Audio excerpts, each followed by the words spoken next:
하나님 은혜입니다. 사랑하는 성도 여러분, 성경 말씀처럼 어르신들 말씀처럼 세월이 참 빠릅니다. 25년도 어느덧 한 장의 달력만을 남겨두고 있습니다.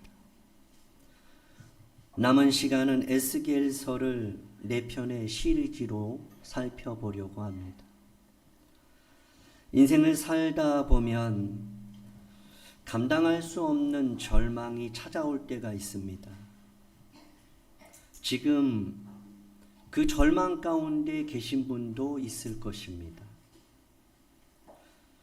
바벨론의 포로로 끌려간 백성들의 삶 또한 절망 그 자체였습니다.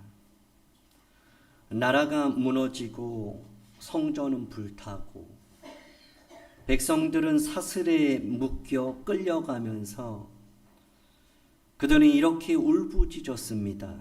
하나님, 왜 우리를 버리셨나요? 성경은 그 이유를 죄 때문이며 하나님과의 관계가 단절된, 끊어졌기 때문이라고 말합니다. 그러나 그렇다고 하나님께서 그들을 버리신 것은 아닙니다.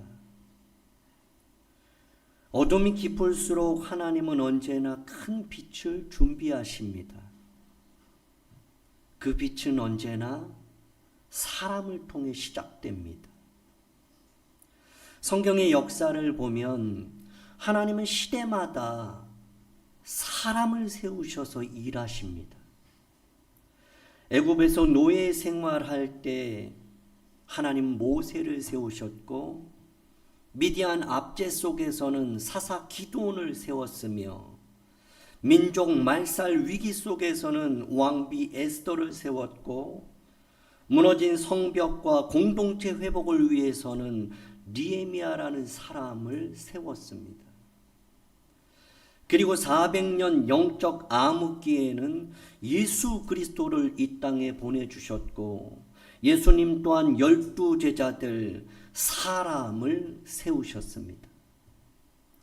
하나님은 일하시기 전에 반드시 먼저 사람을 세우십니다. 바벨론 포로 시대에도 하나님은 한 사람을 세우셨습니다. 바로 그가 에스겔입니다. 에스겔은 포로였습니다. 젊은 제사장입니다. 그는 권력도 아무런 영향력도 없는 사람입니다. 그런데 그런 그를 하나님이 부르시고 그를 세우셨습니다. 자격보다 부르심이 먼저입니다.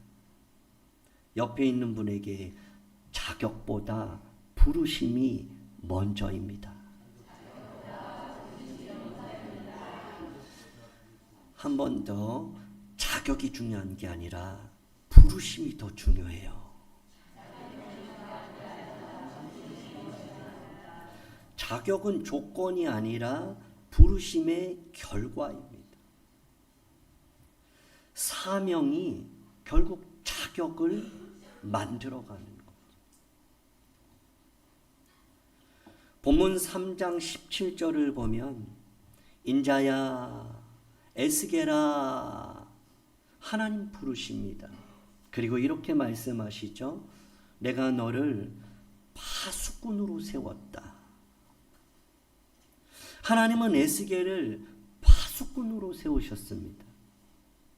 오늘 유초동부 아이들에게 이 본문을 가지고 조금 더 아이들에 맞는 그러한 이 그림들 가지고 아이들에게 이 말씀을 같이 나누면서 파수꾼이 뭐예요? 여러분 파수꾼이 뭐죠? 잘 모르더라고. 하나님은 에스겔을 파수꾼으로 세웠어요. 파수꾼으로 번역된 히브리어 초페라는 이 단어는 보다, 살피다, 전망하다, 영어로는 왓치맨이에요. 이사야 21장 6절을 보면 파수꾼의 역할에 대해서 파수꾼을 세우시고 그가 보는 것이라고 말합니다. 파수꾼은 보는 자예요. 그러나 단순히 무엇을 관찰하고 감시하고 전망하는 것을 넘어서 파수꾼은 시대를 보는 사람이에요. 미래를 보는 사람이죠. 시대를 보고 분별하는 사람이 영적인 파수꾼, 성경에서 말하는 단순한 지키는 사람, 보는 사람, 나팔 부는 사람이 아니라 성경에서 말하는 파수꾼은 늘 신약에서는 깨어있으라는 말과 동시에 시대를 분별하는 사람을 말해요. 파수꾼의 또 다른 역할이 느헤미야 7장 3절에 나타납니다. 파수꾼은 성문을 지키는 사람이에요. 문을 지키고 집을 지키는 사람이에요. 그러니까 파수꾼은 백성과 도시를 지킬 뿐만 아니라 가정과 공동체를 지키는 사명이 파수꾼에게 있다. 파수꾼에게 매우 중요한 역할이 본문 3장 17절에 또 하나 나타나고 있어요. 파수꾼이 해야 하는 일은 깨우치는 일이에요. 이사야 52장 8절에도 보면 내 파수꾼들의 소리로다. 그들의 소리를 높여 일제히 노래하니. 그러니까 파수꾼은 깨우치는 자요, 소리치는 자요, 외치는 자예요. 그래서 파수꾼의 손에는 항상 들려 있는 게 나팔이에요. 백성들은 흩어져서 그 하나의 소리에 귀를 기울이고 있어요. 나팔 소리. 파수꾼은 자신의 의견을 말하는 사람이 아니에요. 내 경험이 이렇다. 내 계획이 이렇다. 내 꿈이 이렇다. 내가 보는 게 이렇다. 내가 듣는 게 이렇다. 자기 것을 이야기하는 것이 아니라 하나님의 마음을 대신하여 전하는 자가 파수꾼. 큰 소리로 하나님의 구원을 외치는 자가 바로 파수꾼이에요. 그러므로 파수꾼은 성과 백성과 가정과 공동체를 지키기 위해서 깨어서 보면서 그리고 외치는 자인 거죠. 그런데 파수꾼에게 보는 것보다 더 우선되는 게 있어요. 나팔로 크게 외치기 전에 보는 것보다 더 앞서야 하는 것이 있습니다. 그것이 17절에 또 나타나죠. 인자야 내가 너를 이스라엘 족속의 파수꾼으로 세웠으니 너는 내 입의 말을 듣고. 그래요. 파수꾼에게 제일로 중요한 것은 듣는 거예요. 우리는 흔히 파수꾼은 높은 성벽 위에서 멀리 바라보는 사람이라고 생각을 합니다. 그러나 파수꾼은 보는 것 이전에 듣는 사람이에요. 여러분, 이 적들이 대낮에 오겠습니까? 적들이 다 보이게 오겠습니까? 보는 것보다 듣는 게 우선이에요. 밤에 무엇을 볼 수 있겠어요? 칠흑같이 어두울 때에, 혼란할 때에, 요란할 때에 무엇을 분별할 수 있겠어요? 들어야 하는 거예요. 하나님의 일을 하기 위해서는 보는 게 우선이 아니라 듣는 게 우선이에요. 말하는 게 먼저가 아니라 듣는 게 먼저예요. 내 생각이 우선이 아니라 하나님의 마음을 대신 전하는 것이 파수꾼의 역할이에요. 파수꾼의 시작은 경계가 아니라 청종, 듣는 게 우선이에요. 하나님께서는 우리에게 일하라 하지 않으세요. 들으라 하세요. 왜 그럴까요? 들어야 일을 하는 거죠. 들어야 기도를 하는 거예요. 들어야 그 말씀이 살아 운동력이 있어서 내 삶을 움직이는 거예요. 믿음은 들음에서 나는 거예요. 들음은 그리스도 예수의 말씀에서 오는 거예요. 하나님의 말씀을 듣는 여러분에게 하나님이 말씀과 함께 믿음이라는 선물을 주기를 주님의 이름으로 축복합니다. 말씀을 듣는 것으로 파수꾼의 사명이 시작되지만 들었다면 반드시 해야 할 일이 있어요. 그것은 전하는 거예요. 무엇을 들었어요? 보았어요? 경험했어요? 확신이 있어요. 그러면 말해야 되는 책임이 있어요. 그 이유가 18절에 나타납니다. 18절은 아주 길게 기록되어 있어요. 악인이 범죄했어요. 그래서 하나님이 말씀하시기를 너 꼭 죽는다 말씀하신 거예요. 근데 너가 그 악인이 꼭 죽는 걸 알면서도 그를 깨우치지 아니하거나 그에게 말하지 아니하면 그는 죄 때문에 악 때문에 반드시 죽지만 너가 알면서 깨우치지 않고 말하지 않는 것은 그의 피값을 너 손에서 찾을 것이다 라는 것은 책임이에요. 일단 그는 악인이고 돌이키지 않는다면, 듣지 않는다면, 끝까지 안 믿는다면 그는 어쩔 수 없이 죽는 거예요.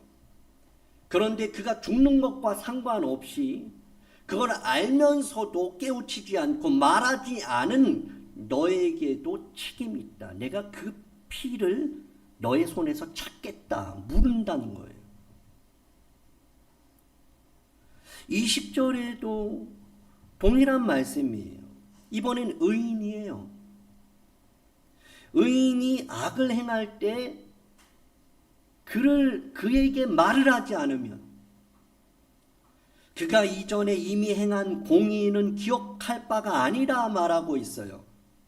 이전에 그가 얼마나 신실하게 하나님의 말씀에 순종했는지 그거는 일단 기억할 바가 아니고 지금 그가 악을 행할 때 이전에는 의인이었는데 그는 여전히 의인의 신분이었는데 악을 행할 때 그것을 알면서도 깨우치지 않는다면 그 피값은 너의 손에서 찾겠다라고 말하고 있어요. 그런데 20절에 보면 그렇게 말씀하고 있고 결국은 침묵에 대해서 하나님은 죄 없다 하지 않으시고 책임을 회피한 죄라고 말씀하고 있는 거죠. 듣고도 말하지 않고 모른 척하는 것은 무관심을 넘어서 동조하는 거예요. 그 일에 더 힘을 실어주는 거예요. 단순히 모른 척하는 게 아니라 그에게 맞자라고 하는 것과 똑같은 거라는 거예요. 그러니까 악인이 죄를 범하면 죽어요. 그리고 의인도 죄를 범하면 죽어요. 다시 말하면 죄 문제 해결하지 못한 걸 말하는 거죠. 자, 그런데 문제는 그것을 보면서 말하지 않으면 나도 죽는다는 거예요. 자, 19절을 보면 너가 악인을 깨우치되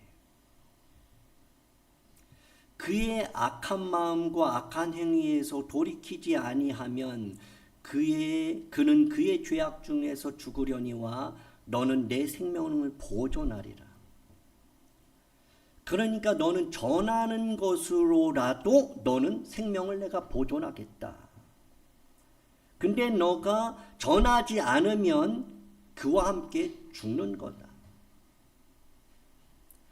깨우치거나 그가 돌아오는 그것은 하나님의 손에 있는 거고, 그거는 그의 선택에 있는 거고, 나는 그가 돌아올까, 그가 깨우칠까, 그가 회개할까를 생각하는 것이 아니라 하나님 말씀에 그저 순종하는 것. 이게 전도예요. 돌아올 거 생각하고 열매 생각하고 그렇게 해서는 전할 수가 없어요. 그건 하나님이 하실 일이에요. 영혼 구원은 하나님 손에 있어요. 이곳에 한 사람 한 사람, 한 영혼 한 영혼 하나님이 붙드신 줄 믿으시기 바랍니다. 사람의 힘으로 된 게 아니에요. 오늘 우리가 이곳에 모인 이 일들이 우연이 아니에요. 누구의 열심 때문이 아니에요. 옆에서 가자고 해서 온 것도 아니고, 내가 결단해서 책임 때문에 온 것도 아니에요.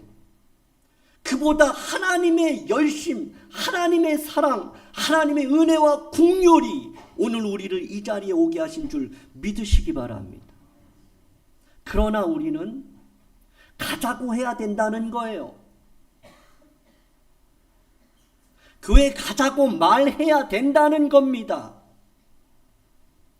그의 마음, 그가 선택은 그에게 있고 최종 결정은 하나님 손에 있지만 내가 할 일은 그의 마음을 움직이는 것도 아니고 그를 내가 하나님 전에 데려오는 것도 아니고 내가 할 일은 오직 오늘 주일이야, 오늘 교회 가자, 이것이라는 거예요.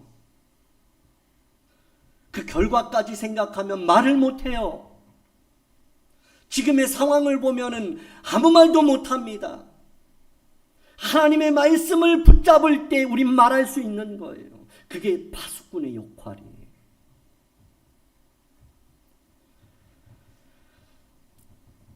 이것은 복음을 전하는 결과가 우리의 책임이 아니라는 뜻이죠.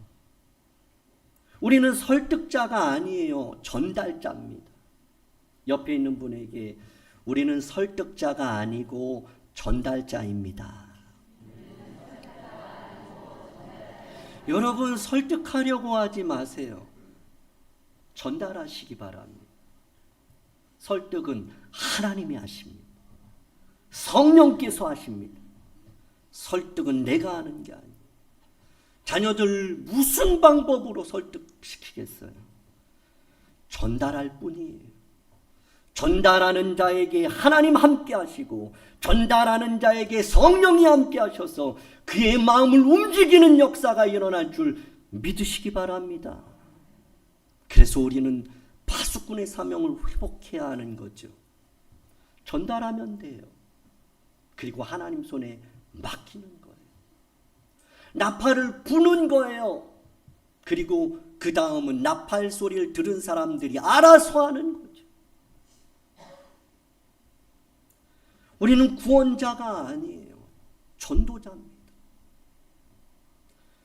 변화시키는 일은 하나님 손에 있고 우리의 몫은 우리가 할 일은 순종하고 전하는 일이에요. 21절을 보면 그러나 너가 그 의인을 깨우쳐 범죄하지 아니하게 하므로 그가 범죄하지 않으면 그가 정령 살 것이다. 이는 깨우침을 받으며 너도 너 영혼을 보존하리라 그래요. 여러분, 복음 전하는 일은요, 생명을 살리는 일이에요. 그 영혼만 살리는 게 아니라 나도 사는 일이에요. 전도하는 사람들 보세요. 그 사람이 삽니다. 전도는 사람을 살리는 일이거든요. 그러니까 하나님이 너 먼저 살려요. 죽은 사람이 사람 살릴 수 있습니까? 힘없는 사람이 그를 붙들어 일으킬 수가 있어요? 사랑을 모르는 사람이, 십자가 복음을, 성령을 체험하지 못한 사람이 사람에게 가서 전하거나 그를 일으킬 수 있나요? 없지요. 그래서 전하면 하나님이 먼저 살려주세요. 그 삶을 이어가기 위해서 중단하지 않고 전하는 거죠. 옆에 있는 분에게 전하면 내가 삽니다. 여러분, 전하면 그 사람 살아서 얼마나 좋아요. 우리가 무엇으로 그를 돕겠어요? 위로하겠어요? 힘이 되어주겠어요? 그러나 우리가 그를 살리는 일이 있대요. 하나님의 말씀을 대신 전해주는 것. 그래서 오늘 우리 유초등부 아이들에게 따라하라고 그랬어요.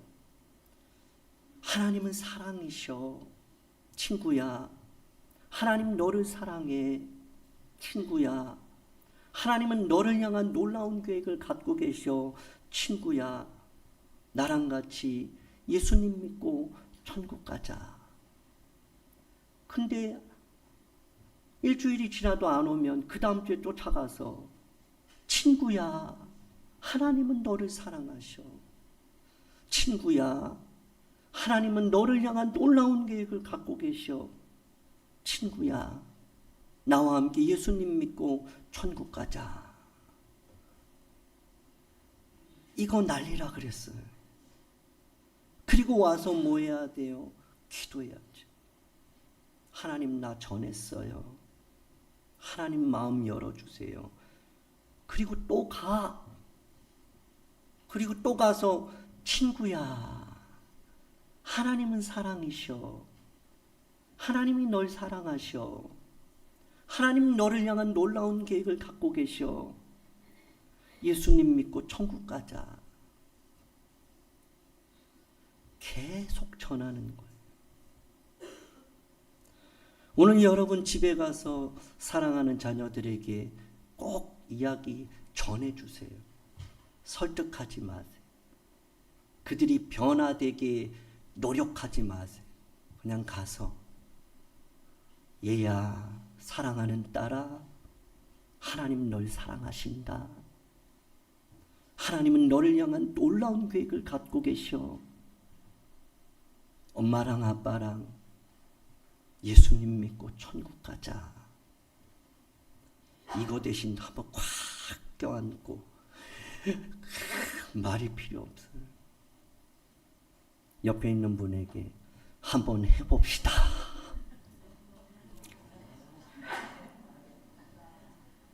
여러분, 듣는 게 중요한데 듣는 대로 사는 게 중요해요. 한국교회가 왜 세상에 그렇게 비난을 받아요? 여전히 교회는 많아요. 주일날 교회로 향한 발걸음들 많습니다. 여전히 하나님 말씀 듣는 사람 많아요. 이곳에 계신 여러분 모두가 말씀을 듣잖아요. 그런데 한번 생각해 보세요. 나는 그 말씀대로 얼마나 사는가? 우리는 그 말씀대로 살고 있는가? 한국교회가, 우리 낙산교회가, 나라는, 우리 낙산이라는 이 믿음의 공동체가 그 말씀을 듣고 그 말씀대로 살아가는가를 점검해야 하는 거예요. 전달하면 그도 살고 나도 살아요. 우리 낙산교회가 사는 방법 전해야 하는 거예요. 매주 오후마다 전하기 때문에 하나님의 은혜가 머무는 줄 믿으시기 바랍니다. 이 낙산의 영혼들을 살릴 수 있는 방법은 단 한 가지입니다. 전해야 합니다. 전하면 됩니다. 전할 때 하나님이 일하시는 줄 믿으시기 바랍니다. 사랑하는 성도 여러분, 복음을 전하는 것은 선택이 아닙니다. 생명에 관한 일입니다.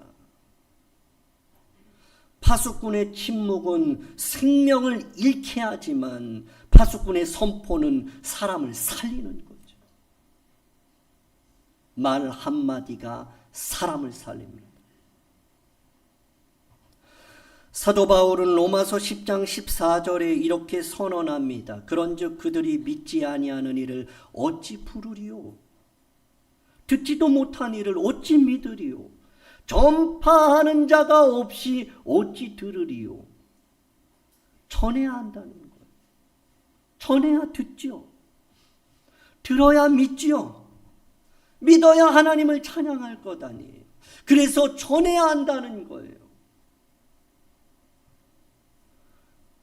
그러므로 바울은 디모데에게 디모데후서 4장 2절에서 이렇게 명령합니다. 우리 같이 한번 읽겠습니다. 시작. 너는 말씀을 전파하라. 때를 얻든지 못 얻든지 항상 힘쓰라. 너는 말씀을 전파하라. 때를 얻든지 못 얻든지 항상 힘쓰라 라고 유언과도 같이 바울이 믿음의 아들에게 마지막 유언이에요. 파수꾼의 사명을 신앙의 유산으로 남겨주는 거죠. 4장 5절에서도 너는 모든 일에 신중하여 고난을 받으며 전도자의 일을 하라. 내 직무를 다하라. 여러분, 우리 이 직분자들에게 가장 중요한 일이 어떤 일일까요? 전도자의 일이에요. 전도자의 일이 막혀 있는데 다른 일을 한다. 물론 귀하지만 우선순위가 바뀐 거죠. 그 직무를 다하라 그렇게 말하고 있어요. 고난 받을지라도 그 직무는 고난 없이는 감당할 수 없어요. 예수님이 그걸 보여주셨어요. 앞선 믿음의 선배들이 보여주셨어요. 그 직무를 위해서는 눈물이 있고 땀이 있고 기도가 있어야 감당될 수 있는 일이죠. 성도에게 가장 중요한 직무, 일이 있다면 그 첫 번째는 전도자의 일이에요. 파수꾼은 상황이 좋을 때만 아닙니다. 힘들고 불리하고 원하지 않을 때도 말씀을 전하는 것이 파수꾼의 역할이에요. 전도는 형편의 문제가 아니에요. 환경의 문제가 아닙니다. 사명의 문제예요. 사명 갖고 전도하는 것이지 형편 갖고 전도하는 게 아니에요. 환경 가지고 전도하는 것이 아니고 어떠한 것을 소유한 것 가지고 그것 가지고 전도하는 것이 아니라 하나님이 나를 부르시고 택하시고 나를 세우신 그 사명 붙들고 파수꾼의 일을 감당하는 거죠.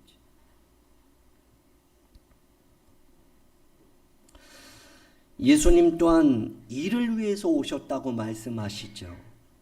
어디를 가든지 무엇을 하든지 누구를 만나든지 예수님은 늘 가르치셨어요. 선포하셨지요. 치유하셨어요. 친히 본을 보여주셨습니다. 그리고 부활하신 예수님은 제자들을 다시 찾아오셔서 마지막으로 이렇게 명령하십니다. 마가복음 16장 15절 함께 읽습니다. 시작. 너희는 온 천하에 다니며 만민에게 복음을 전파하라. 여러분, 예수님이 죽으시고 사흘 만에 다시 일어나셨어요. 이 말씀 하시려고. 예수님이 부활하셨어요. 그리고 제자들을 찾아오셨어요. 그리고 평강을 주셨죠. 그리고 마지막으로 부활하셔서 제자들에게 남겨주신 말씀이 너희는 전파하라예요. 파수꾼으로 내가 너희를 세웠으니 사명 감당하라는 거예요. 어디 가서요? 온천하에 가서. 누구에게요? 만민에게. 차별하지 말고 전파하라. 그리고 예수님이 이제 부활하시고 이 말씀 주시고요. 감람산에서 마지막에 승천하시기 전에 이제 마지막, 진짜 마지막 말씀이 무엇이냐? 사도행전 1장 8절을 보면 오직 성령이 너희에게 임하시면 너희가 권능을 받고 예루살렘과 온 유대와 사마리아와 땅끝까지 이르러 내 증인이 되라. 내 증인이 되라. 이게 마지막 말씀. 부활 승천하시면서도 마지막으로 얘들아 너희는 내 증인이 되어야 된다. 부활하시고 다시 예수님 제자들 찾아오셔서 너희는 온 천하에 다니며 만민에게 복음을 전파하라. 마지막 승천하시면서도 내 증인이 되라. 파수꾼이 되어라. 그것을 말씀하신 거예요. 사랑하는 성도 여러분, 우리에게 주어진 리빌딩 낙산 2025는 단순히 건물을 새로 짓는 프로젝트가 아닙니다. 더 넓은 공간을 확보하는 것이 목적이 아니에요. 더 크고 멋진 시설을 갖추는 것이 핵심이 아닙니다. 우리가 리빌딩하는 이유, 하나님이 우리에게 리빌딩을 허락하신 이유, 그것은 단 하나예요. 무엇일까요? 사람 세우기 위해서예요. 사람 세우기 위해서입니다. 여러분, 사람을 세우면 건물이 따라와요. 건물 짓는다고 사람 안 세워집니다. 저는 요즘에 그런 것을 많이 경험해요. 리빌딩하는 과정, 그 리빌딩의 목표가 있어서 제가 바뀌어요. 제가 조금 더 넓어지고 주님을 향한 마음이 깊어지는 것 같아요. 여러분 안 보이죠? 그렇게 안 보이죠? 근데 전 그래요. 이 리빌딩을 하고 싶다고 하나님이 모든 교회 허락하는 게 아니에요. 근데 하나님이 우리에게 리빌딩을 허락하신 이유는 조금 전에 말씀드렸죠. 뭐예요? 사람 세우기 위해. 1차적으로 담임 목사인 저를 세우기 위해. 2차적으로는 여러분을 세우기 위해서 리빌딩을 허락하신 거예요. 그래서 저는 느껴요. 이 리빌딩의 과정 속에 세워지는 사람들이 한 사람 한 사람 있어요. 이 리빌딩을 통해서 하나님 기도의 사람을 세우길 원하시는 거. 리빌딩을 통해서 하나님 헌신자를 세우길 원하시는 거예요. 교회를 사랑하는 이들을 세우시는 거예요. 그것이 목적이에요. 건물에 있지 않아요. 하나님은 건물을 세우기 전에 반드시 먼저 사람을 세웁니다.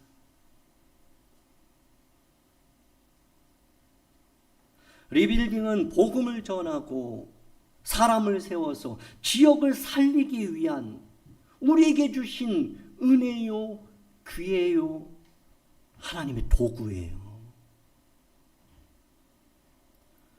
하나님께서 우리 교회를 67년 동안 이 지역에 두신 이유가 뭘까요?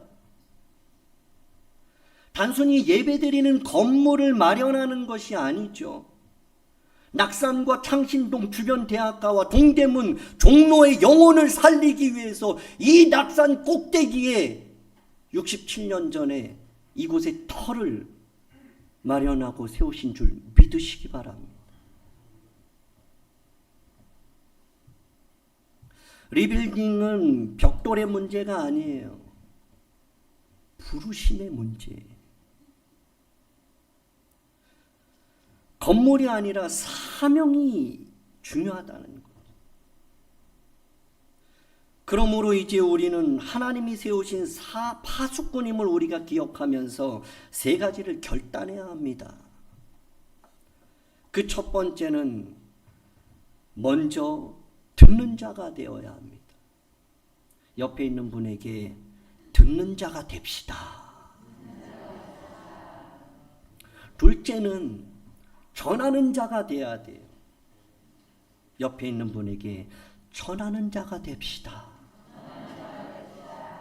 마지막으로 우리는 하나님이 세우신 사학 파수꾼이라는 것을 마음에 새기고 살리는 자가 되어야 해요. 살리는 자가 되어야 합니다. 말 한마디로 살립니다.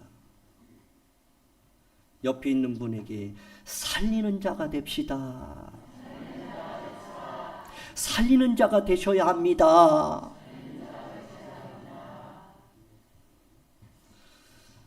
우리는 파수꾼의 사명을 감당할 수 있기를 원합니다. 복음은 사람을 살리고 가정을 살리고 다음 세대를 살리고 지역을 살리죠. 하나님은 마른 뼈도 다시 살아나게 하시는 분이에요. 에스겔 그 성전에서 그 물이 생수가 흘러가면서 모든 죽어있는 것들이 살아나요. 우리 낙산교회가 이 꼭대기에 있어요. 이곳에서 복음이 흘러가고 이 동대문으로 흘러가고 흘러서 죽어가는 수많은 영혼들을 살리기 위해서 67년 전에 하나님의 놀라운 계획이 여기까지 온 줄 믿으시기 바랍니다.